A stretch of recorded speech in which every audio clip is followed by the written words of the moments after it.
begitu panjang bukti-bukti yang sudah disampaikan oleh Bang Hotman, saya nggak akan lama-lama, saya langsung ke Mas Ihsan saja nih. Bagaimana untuk menanggapinya? Adakah bukti yang dimiliki oleh KPAI sebenarnya? Baik, terima kasih.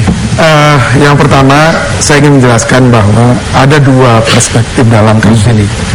Yang pertama, pasal 81 yang menjelaskan bahwa seseorang yang berhubungan badan dengan anak. Iya. Artinya ada kemaluan yang masuk ke kemaluan, atau kemudian benda keras yang dimasukkan ke kemaluan sehingga mengakibatkan luka-luka dan bekas-bekas yang kemudian di visum menunjukkan itu bukti ada kekerasan seksual pada anak. Satu hal itu harus kita garisbawahi. Nah, yang kedua, hal yang jarang kita bahas dan pada perdebatan sebelumnya di beberapa televisi saya pernah tanyakan, apakah pasal 82 digunakan dalam kasus ini? Dan dikatakan ada. Pasal 82 apa isinya? Pasal 82 mengatakan bahwa seseorang yang melakukan pencabulan terhadap anak. Nah, pemirsa semua dan kita yang ada di studio, saya katakan, pencabulan itu tidak ada bukti visumnya. Mencabuli itu artinya gini, ketika ada orang melakukan pelecehan seksual pada seseorang, itu adalah pencabulan. Ketika kita melakukan suatu hal yang seronok kepada anak-anak dan tidak pantas, itu dikatakan sebagai sebuah perbuatan pencabulan. Saya mau agak cepat nih mengatakan bahwa yang ingin Anda katakan adalah pencabulan tidak berarti harus adanya, mohon maaf pemirsa ya, bagian tubuh yang masuk ke bagian tubuh lainnya sehingga ada anuskopi dan hasil visum itu yang ingin Anda artinya katakan. Pekerjaan Bang Hotman kita hargai satu proses untuk melihat dalam perspektif bahwa ada pembuktian secara visum kekerasan seksual. Tapi dalam konteks pencabulan seksual itu ada beberapa definisi yang harus kita jelaskan di sini. Ada kekerasan secara fisik yang mengakibatkan luka, ada secara psikis, dan kemudian perbuatan yang tidak senonoh pada anak. Tapi kata pengadilan tinggi, satu pun bukti yang melihat tidak ada. Bukti saksi tidak ada. Putusan PT kekerasan seksual. benar. Berarti kalau ada bukti, kalau nanti tiba-tiba Anda mensuruh saya bagaimana dari ruangan ini? Sama selesai. Tidak perlu selesai. Kalau nggak ada bukti bagaimana? Saksi nggak ada. Saya kan bicarakan. Pertanyaan adalah yang harus jawab, ada bukti nggak melihat?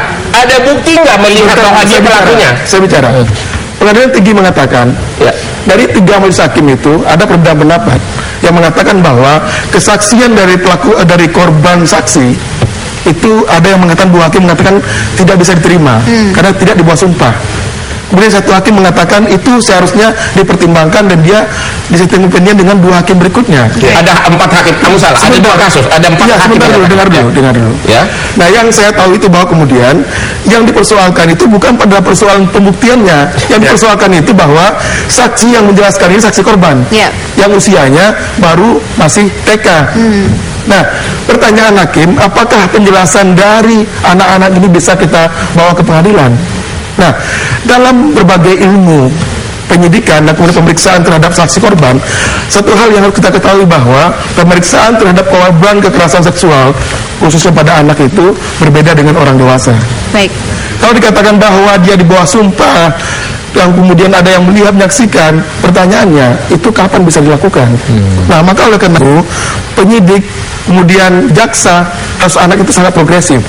Mereka menerapkan sistem hukum progresif di mana kemudian ketika ada keterangan-keterangan yang mengarah kepada perbuatan itu dikejar oleh polisi, jaksa dan tidak ada dalam kasus itu. Satu pun tidak ada. Gini, Bang. Ya, pertanyaannya adalah apakah ada bukti yang mengarah ke pelaku? Tunjukkan siapa. Tidak ada satupun. Memang anak mengaku dia disodomi, tapi sebelumnya ini sudah makanya tadi aku udah bilang ini pengakuan anak bahwa dia tidak pernah disodomi. Erwin dari ini lembaga pelindungan saksi. Ada bukti nggak itu dijawab? Sebelumnya saya satu lagi.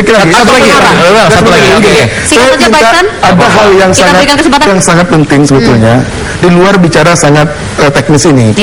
Satu hal yang saya katakan sebelumnya kepada teman-teman media bahwa ini merupakan bencana dalam perlindungan anak dalam konteks kekerasan seksual. Kenapa saya katakan demikian? Yang kami dampingi ratusan dan ribuan itu mengatakan bahwa sulit membawa mereka ke polisi itu. Sangat sulit membawa mereka ke polisi. Mengatakan bahwa ketika ada perbuatan kekerasan seksual itu mengajak mereka ke polisi sulit sekali.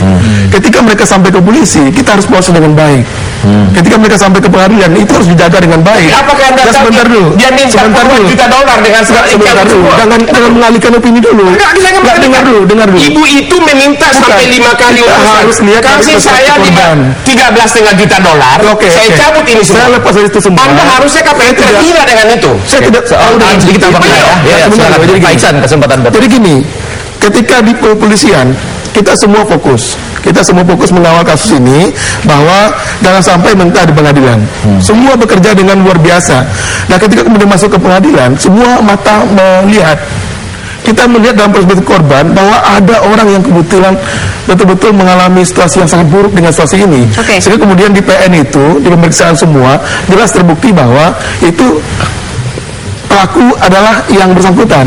Baik, coba sekarang, ada nggak, coba saudara sebutkan, ada nggak bukti apa yang mengatakan bahwa dia pelakunya? Kalau Anda bisa mengatakan itu, kalau Anda bisa mengatakan ini, saya sembah kakimu dari bawah. Jangan bicara soal. Ada nggak? Saya nanti ke Pak Iksan lagi. Jadi, boleh nggak Edwin Partogi, Wakil Ketua LPSK, walaupun beberapa hal tentu dia tidak boleh menyampaikan. Silakan, apa informasi yang kita bisa bagi ke pemirsa? Ya, ini ya kami menghargai ya, menghormati putusan pengadilan tinggi, karena itu merupakan memang institusi yang harusnya kita hormati. Dan saya menyampaikan selamat pada Pak Hotmat, tapi selamatnya berus setengah. Jangan puas dulu. Kalau di suatu narasi mesti koma, belum titik. Karena masih ada proses kasasi. Dan itu tentu akan dilakukan oleh Kejaksaan Tinggi. Nah, saya rasa apa yang disampaikan Pak Hotmat tadi, kalau pertanyaannya mana buktinya, bukan pada tempatnya. Karena pun Pak Iksan menyampaikan bukti tidak pengaruh apa-apa terhadap dua buku tadi, ya kan? Buku tadi dinyatakan bebas pada proses banding, tapi kita belum tahu pada proses kasasi. Gitu. Tapi saya pikir apa itu juga sampaikan juga punya pertanyaan yang cukup besar ya, kalau hanya menyangkut materi. Bagaimana anak-anak ini, 3 orang anak ini ya, menyampaikan keterangan baik kepada penyidik, psikolog, dan juga pada di muka persidangan itu sama, konsisten. Pak, salah.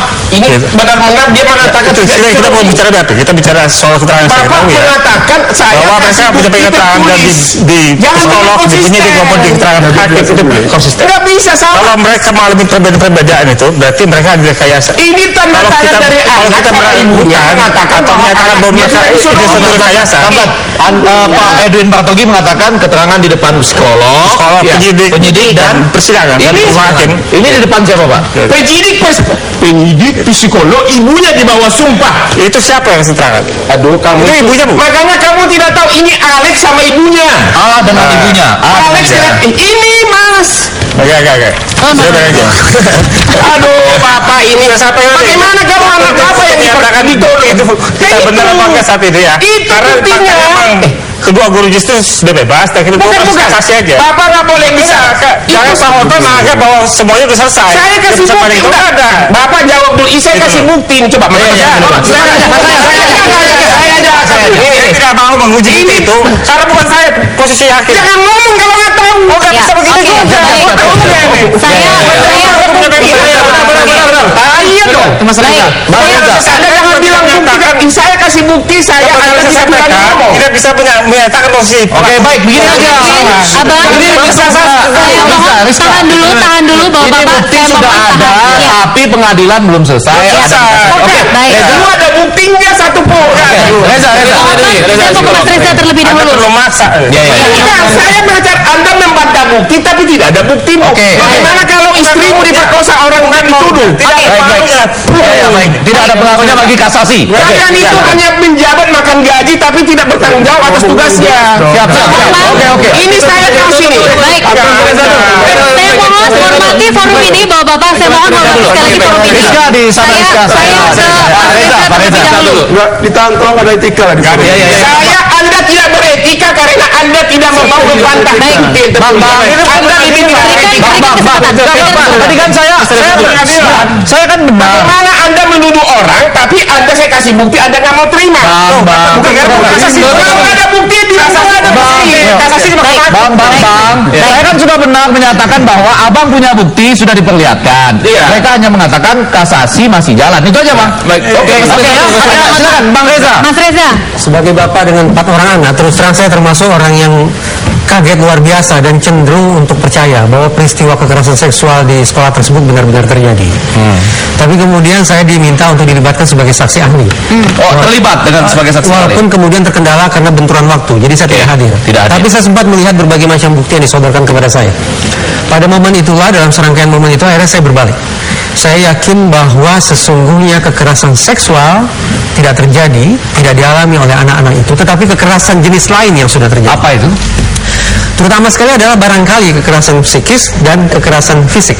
Dan pelakunya bukanlah orang-orang yang selama ini didakwa, bukanlah guru, tapi pelaku kekerasan fisik, pelaku kekerasan psikis bisa jadi adalah orang yang justru selama ini paling dekat dengan si anak.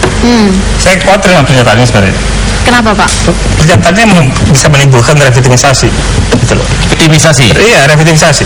Bahwa soal victimisasi. Iya, bahwa anak-anak itu sudah menjadi korban dan kemudian ibunya menderita dan kemudian ibu yang dituduh sebagai pelaku.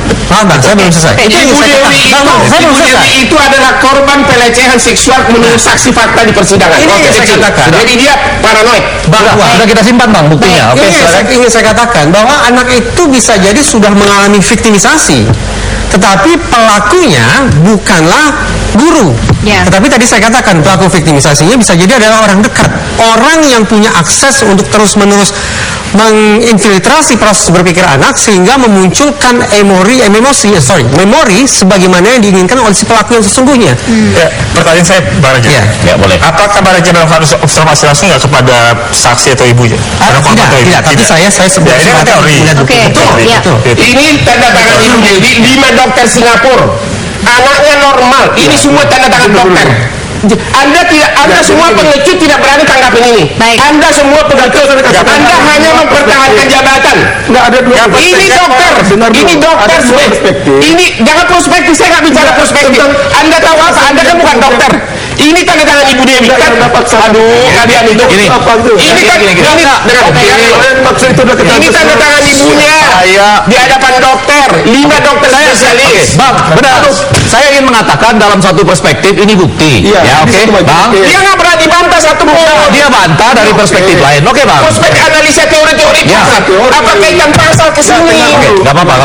Nggak ada. Anda pasal 82. Apa kaitannya aku bicara bukti? Ya. Oke. Satu perspektif ini sudah oke, buktinya. Ya, oke. Bicara pasal. Ya, nggak apa-apa. Silakan. Ya. 81 nggak terbukti bahwa dikatakan dokter mengatakan tidak ada bekas luka. Itu pasal 81, Bang. Ingat kan? Ketika ada yang Anda mengatakan penetrasi tadi, kemudian ada perspektif lain. Siapa buktinya? Apa itu pertanyaan? Kan hakim mengatakan di pengadilan tinggi bahwa kan hakim mengatakan bahwa kan begini ya, ini kan masih proses seperti bilang. Ya, ini ada keterangan hakim yang kita dengarkan juga. Prosesnya masih ada. Saya mohon maaf. Kasasi ada kasasi. Boleh. Rizka kasih waktu buat Edwin Bartogi sebagai. Waktu kita terbatas sekali. Edwin, silakan. Singkat saja, Bapak-bapak. Ya, Edwin. Ya, saya ingin menambahkan yang saya sampaikan tadi ke Bang Reza ya. Kalau diduga bahwa pelakunya adalah orang dekat ya, pertanyaan saya dan juga sudah diungkapkan oleh para psikolog, ketakutan anak ini pada siapa? Ketakutan anak ini di rumah atau sekolah? Faktanya, anak-anaknya takut di sekolah dibanding jadi mereka tidak mau ke sekolah. Kalau mereka takut di sekolah terus menerus. Ini artinya proses ini masih akan terus berlangsung, masih akan terus berlanjut. Kita nantikan bagaimana cerita selanjutnya. Boleh ya, nanti datang lagi. Saya harus potong malam hari ini karena waktu kita sangat terbatas, Bapak-bapak. Dengan segala hormat, saya meminta maaf dan terima kasih sudah hadir pada malam hari ini. Mungkin ini belum selesai, tapi nanti kita lain waktu kita akan bahas kembali. Pemirsa, terima kasih Anda sudah bergabung bersama kami di News.Talk. Kita ketemu lagi hari Rabu depan. Selamat malam.